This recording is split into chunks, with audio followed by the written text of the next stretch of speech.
Hello বন্ধুরা, welcome back to my channel. তোমাদের হচ্ছে শ্রেয়াস ডায়েরি। তো আমার চ্যানেলে সবাইকে স্বাগত জানাই একটা নতুন ব্লগে।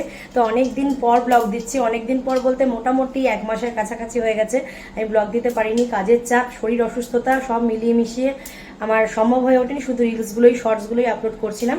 তো আজকে এই ব্লগটা আবার নতুন করে অনেকদিন পর দিচ্ছি, কারণ আজকে হচ্ছে এর মাঝখানে অনেক কিছু ছোটোখাটো গেছে যেগুলো আমি কভার করেওছি, আবার করিও নি, কিন্তু কমপ্লিট করতে পারিনি বলে দিইনি। তো আজকে হচ্ছে আমার কালকে আমার ইউএসজি হয়েছে। আমার শরীরটা খুবই অসুস্থ, তো ইউএসজি হয়েছে। আর আজকে আমার রক্তের পরীক্ষা আছে। তো আজকে রক্ত পরীক্ষাটা একটু পরেই করতে যাবো, তো এই জন্য আজকে সকাল সকাল উঠে গেছি। এখন বাজে হচ্ছে 9:30।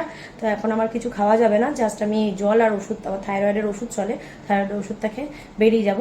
তো তোমাদের সাথে একবারে এসে দেখা হচ্ছে রান্নাবান্নার সময়, তখন তোমাদেরকে বলছি কি হলো কি না হলো। তো চলো দেখা হচ্ছে একটু পর। দেখো বন্ধুরা, আমরা রিপোর্ট করতে যাবো বলে রেডি হয়ে নিয়েছি। গৌতম এখানে রেডি হয়ে গেছে, আর আমাকে আর গৌতমকে দুজনকেই জামা পরতে দেখে মলির আর কি মনটা খারাপ হয়ে গেছে। সেজন্য ওকে একটু গৌতম আদর করে একটু ভোলাচ্ছে, কারণ আমরা যখনই দুজনে একসাথে জামা কাপড় পরে নিই, ও বুঝতে পারে যে আমরা অনেকক্ষণের জন্য বেরিয়ে যাব, আর ওর মনটা খারাপ হয়ে যায়। যেহেতু লাভলি নেই, ঘরে একদম একা পড়ে যায়, তো সেই জায়গা থেকে ওর মনটা খারাপ হয়ে যায়। সেজন্য ওকে আদর করছি। দাঁত বের করে দিচ্ছে বাবা, দাঁতগুলো দেখো। ওরে বাবা রে। রিপোর্ট করতে এসে গেছি বন্ধুরা। এখানে আমি রিপোর্টটা করাবো ডক্টর এবিজিসে। তো এখানে গৌতমের চেনা জানা আছে, ওর বন্ধু হয় ভাইয়ের মতন। তো এখানে চেনা জানা আছে, আমাদের তাড়াতাড়ি করেও হয়ে যাবে। তো এখানেই এসছি করতে রিপোর্টটা। তো চলো দেখা যাক কি হয়। আর টেনশন তেমন কিছু হচ্ছে না, কারণ আমার রক্ত পরীক্ষা অনেকের যেমন হয় না যে ইঞ্জেকশনে ভয় পায় বা এরকম কিছু, আমার এরকম কিছু ভয় লাগে না। আর এই দেখো ভেতরে বসে আছে সবাই। তো অনেকক্ষণ থেকে, এরা বোধহয় সকাল থেকে বসে আছে একদম। তো আমি এই জাস্ট এলাম। তো আমি যতটুকু পেরেছি আমি তুলে ধরেছি, কারণ ওখানে ডাইরেক্ট ক্যামেরা করতে পারছিলাম না, সেজন্য যতটুকু পেরেছি ততটুকুই তোমাদের সাথে শেয়ার করলাম। আর একটুকুনি বসার পরে আমাকে ডাকা হয়েছিল টেস্টের জন্য। তো তারপর আমি ভেতরে চলে গেছিলাম বলে আর করতে পারিনি। আর এই দেখো আমার রিপোর্ট করা হয়ে গেছে, আমি বাইরে চলে এসেছি। আর গৌতম ভেতরে পেমেন্ট করছে বা কিছু এরকম, আমি বাইরে দাঁড়িয়ে আছি। আর এই মানে এত রোদ, আর তাকানো যাচ্ছে না, আমি মোবাইলে কি রেকর্ড হচ্ছে আমি সেটাই দেখতে পাচ্ছিলাম না। হ্যালো বন্ধুরা, welcome back to my channel. তো আমি একটু আগে এলাম করে রক্ত পরীক্ষা করে। কালকে ইউএসজি করেছি, আজকে রক্ত পরীক্ষাগুলো ছিল।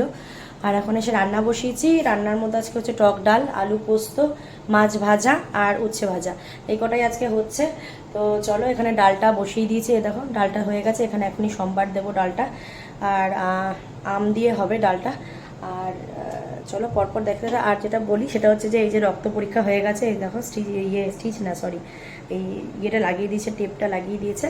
আর কালকে ইউএসজি হয়েছে। তো আমার যে টেস্টগুলো আছে সেগুলো মোটামুটি দুটো টেস্ট আছে যেগুলো কলকাতা থেকে হয়ে আসবে।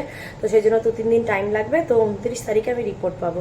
তো অনেকদিন ব্লগ দিইনি, কারণ কাজের মধ্যেও ব্যস্ত ছিলাম, শরীরও খারাপ ছিল, সব মিলিয়ে মিশিয়ে আমার করা হয়নি। তো আজকে থেকে আবার ব্লগ শুরু করছি। মাঝে তো একটা ব্লগ আমার পুরো মানে নষ্টই হয়ে গেছিলো, কিছু করার ছিল না, অনেক চেষ্টা করে রিকভারি করতে পারিনি। তো চলো ব্লগটা টোটাল দেখতে থাকো, ভালো লাগে লাইক কমেন্ট শেয়ার অবশ্যই করে দিও। আর একটু পরে দেখা হচ্ছে আবার। দেখো এখানে আম দিয়ে দিয়েছি, আমটাকে ভেজে নিচ্ছি একটু ভালো করে। তারপরে এখানে ডাল আছে, ডাল দিয়ে দেবো। তো চলো হলে একবারে দেখাচ্ছি তোমাদেরকে। হ্যালো বন্ধুরা, welcome back to my channel. এখন বাজে হচ্ছে মোটামুটি রাত 8টা। আর আমি আজকে দুপুরবেলা খাওয়া দাওয়াটা আর দেখাতে পারিনি। তো তারপরে ডাইরেক্ট এখনই এলাম।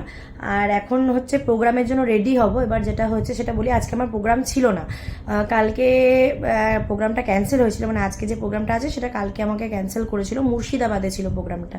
তো আমি ফাঁকাই ছিলাম। দিয়ে আজকে সকালবেলা হঠাৎ করে 10টার সময় একটা, মানে আমাদের তো বিভিন্ন অর্গানাইজাররা কন্ট্যাক্ট করে, কোনো একজন অর্গানাইজার ফোন করে বলে যে আমি ফাঁকা আছি কিনা। আমি ফাঁকাই আছি। তখন বলে যে আমি করতাম না, আমি বলছিলাম যে হ্যাঁ আমি ফাঁকা তো আছি, কিন্তু আমার শরীরটা খুব একটা ভালো নেই, তো আমি যাব না। তখন বললো একদম লোকালে আছে, তুমি যদি চাও করে নিতে পারো। আমি কোথায় আছে? তো যেটা ডিস্টেন্স বলেছে সেটা মোটামুটি আমার বাড়ি থেকে 10-15 মিনিটেরই রাস্তা। তো আমাকে গৌতম নিয়ে আসবে, কোনো অসুবিধা নেই সেটাতে। এটাই আর কি কথা হয়েছে। তো আমাদের এখানে অনুষ্ঠানটা আছে, তো আমি আজকে এখান থেকে ঘর থেকে রেডি হয়েই যাব, মানে আমাকে ব্যাগপত্র নিয়ে যে কষ্ট করার ব্যাপারটা থাকে সেটা করতে হবে না। তো আমি এখন রেডি রেডি হতে বসেছি, এই ফাঁকে ভাবলাম তোমাদের সাথে একটু কথা বলে নিই। তো চলো রেডি ফেডি হয়ে নিই এরপর। আর অ্যাকচুয়ালি যাওয়ার সময় 8টা টাইম দিয়েছিল প্রথমে, এখন একটু পর বললো 8:30, এখন বলছে 9টার পর আসতে। বুঝতে পারছি না কখন যাবো অ্যাকচুয়ালি।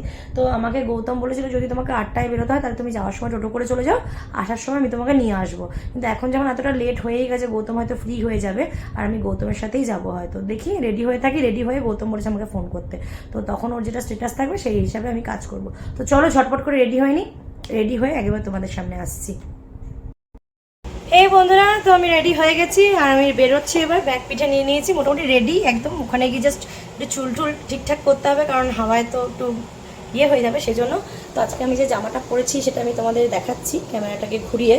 তো চলো দেখতে থাকো। আর আপাতত এখনের মতন বাই, যদি সম্ভব হয় রাতে শেষ করবো ব্লগটা, নাহলে কালকে একদম শেষ হবে। তো দেখো বন্ধুরা, আজকে আমি এটা পরেছি ড্রেস, এখানে শুধু একটা বেল্ট যাবে, যেটা ওখানে গিয়ে পরবো, এখানে পরবো না। তো চলো একটু পরে দেখা হচ্ছে তোমাদের সাথে। এই পৌঁছালাম বন্ধুরা অনুষ্ঠানে, আর দেখতেই পাচ্ছ এটা টোটালটা স্টেজটা, আসলে স্টেজটা এতটা ছোট করে ফেলেছিল যে মিউজিশিয়ানদের ভাগে ভাগে বসতে হয়েছে। আর এটা একজনের 50 বছর বয়সের জন্মদিনের অনুষ্ঠান, তো আমাদের এতটুকু বয়সে জন্মদিন হচ্ছে না। আর দেখো এনাদেরকে তো সুন্দর যে এত 50 বছরের জন্মদিনও সেলিব্রেট হচ্ছে। আর আমি এখানে সেরকম কিছুই খাইনি, কারণ সেদিন ছিল বিভৎস গরম, 44 ডিগ্রি তাপমাত্রা মতো ছিল, 43 কি 44। তো আমি দেখো এখানে একটু ম্যাঙ্গো মজিটো খাচ্ছি। তো আমি ওখানে যারা বানাচ্ছো তাদেরকে বলেছিলাম যে একদম বরফ দেবে না, বরফ ছাড়া যদি পসিবল হয় সেটাই দাও, কারণ আমার তো উপায় নেই না, তো সেই জন্য। আর এখানে দেখো দাদা একজন গাইছেন, তো এত অস্বস্তি লাগছিল সেদিন, মনে হচ্ছিল প্রোগ্রামটা কতক্ষণে শেষ হবে, কারণ একটা অডিটোরিয়ামের মধ্যে হচ্ছিল। এবার অডিটোরিয়ামে চারিদিকে আটকানো, কোনো দিক থেকে হাওয়া পাস করছে না, আর আওয়াজটা চারিদিকে ঘুরছে। আর এত গরমে এমনি মাথা যন্ত্রণা করছে, তার মধ্যে এত আওয়াজে আমাদের মাথা ব্যথা ধরে গেছিলো, শরীরটাও খুব খারাপ লাগছিল। আর আমাদের ধরো যেই ধরনের জামা কাপড় পরতে, সেই ধরনের জামা কাপড় পরে বসে থাকাটাও ডিফিকাল্ট। আর এখানে আমাদের সেই বড় ফ্যানগুলো চালিয়ে দিয়েছিল, সেটাতে যে হাওয়া আসছিল সেটাও গরম লাগছিল। তো চলো বন্ধুরা, আজকের ব্লগটা এই অবধি রাখবো। ভালো লাগলে লাইক কমেন্ট শেয়ার করো। দেখা হচ্ছে আরেকটা ব্লগ নিয়ে আরেকদিন। ততক্ষণে ta ta, bye, love you all.